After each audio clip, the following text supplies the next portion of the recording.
In his book ThePrize, the epic quest for money and power, Daniel Yergin shows how big was the impact of oil on world history and international relations, how it shaped internal affairs of many countries through the whole history of oil industry. To start with, George Bissell was the first to discover oil in the US. In 1859, in Titusville, people collected bubbled oil from crevices of the surface with blankets and buckets for medical purposes. Edwin Drake and Bissell tried to adapt rock salt drilling methods to extract oil they could sell as fuel for kerosene lights. After the first success, the rule of capture was implemented, which meant that people could pump as much oil as they want, and it created the change in prices and population, since people wanted to fare near oil. Nevertheless, the weight of equipment stopped the oil flow, which stimulated the further innovations and oil researches. The first case of oil success is the story of John Rockefeller, and founded by him Standard Oil. He began to build it with Maurice Clark and lately Henry Flagler. Standard Oil was the oil giant. By 1879, it controlled about 90% of US refining capacity.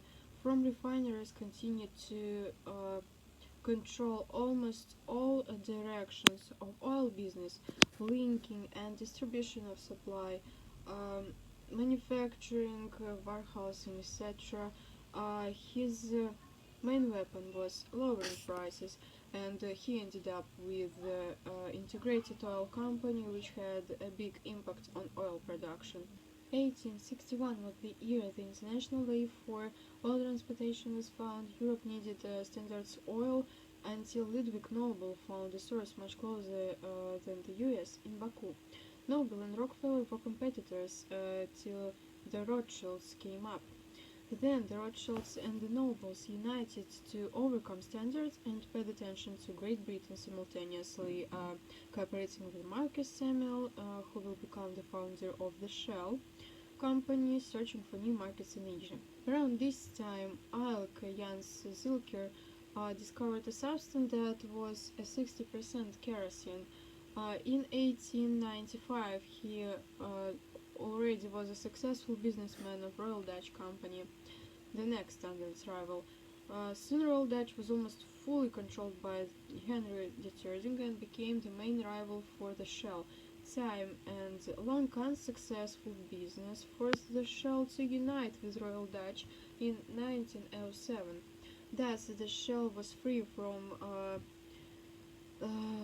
Russian oil dependence. However, in 1912, Deterging bought all the Rothschild Russian business in oil industry and returned to Russian markets successfully. Meanwhile, from 1901, the fight between Russia and Great Britain for Persia and its oil was going. Great Britain took it, but the task was not easy, and it took many resources, time and money, since there was no new equipment, no conditions, no educated workers. That is why Burma Oil and Persian Oil Company formed the concession syndicate. Work occurred slowly, money was not enough, there were many risks to lose Anglo-Persian Company. It was time to look for a savior for it. By 1882, Thomas Edison set up a lamp bulb company, which made less demand for kerosene. By 1905, with the gas engine produced by Henry Ford, cars prevailed. It created a new demand for oil and fuel, oil for ships. This is what was Churchill thinking about. With possible conflict with Germany just before the First World War, there was a need to convert the English Navy from coal to fuel to have an advantage. During the World War I, there was an expansion of Western oil concerns to the Arabian Peninsula. But also, the governments engaged in the war faced a critical deficit for the first time. The lack of oil in Germany was a crucial concern, influencing the gasoline rationing in many government policies. Between 1912 and 1918, increased the demand for military products, what contributed to an extent in oil production by 10 times. In addition to this, rose the tariffs brought by a rise in the need for heating oil. The Inter-Allied Petroleum Conference was created soon after America entered the war in order to control and coordinate oil supplies and its shipping. In that hard times, America quickly became the main provider of oil for Europe, now exporting 25% of oil. In conclusion, the main idea brought by Yergin is that victory of Allied should be credited to oil production. As the Ottoman Empire was defeated and divided, many countries fought to obtain the influence on this region.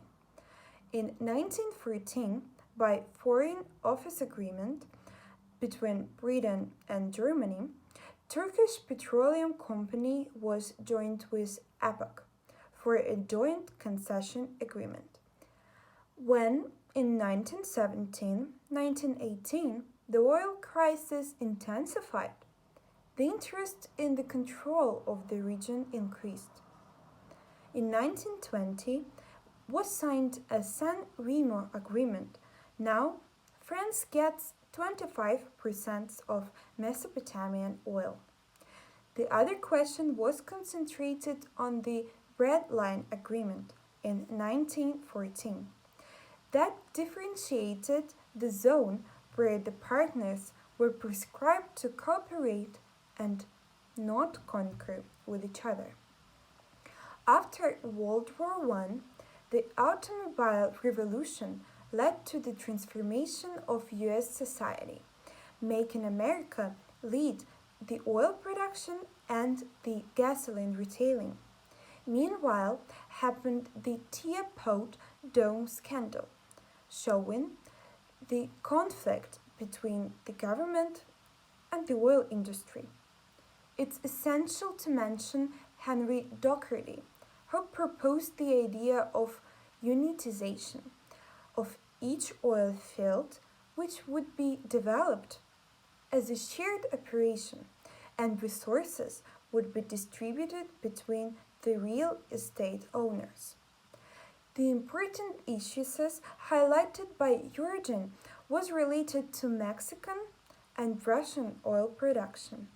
In 1918, after the Mexican Revolution happened, occurred a controversy about legal rights and nationalization. At the same year, Soviet Union nationalized oil. That event led to emergence of disputes in the leading oil supplier countries. Yergin argues that oil equals power and that in turn threatened the balance of powers. Another important character highlighted by Yergin was Ted Joyner, who drilled an opening well in East Texas oil field and whose entrepreneurship led to the new oil crisis brought by the oil excess. The critical measures needed to be implemented. Roosevelt's New Deal allowed to create structures needed for cooperation to occur. Moreover, in 1933, Roosevelt signed a law to ban hot oil. This helped to overcome the crisis. Describing the interwar period, Yergin mainly highlighted the occurrence of the oil industry in the Arabian Peninsula. Also, author discussed the emerging cooperation of world-leading oil production countries to develop a cartel that can stop the industry's decline, exactly as is agreement in 1928.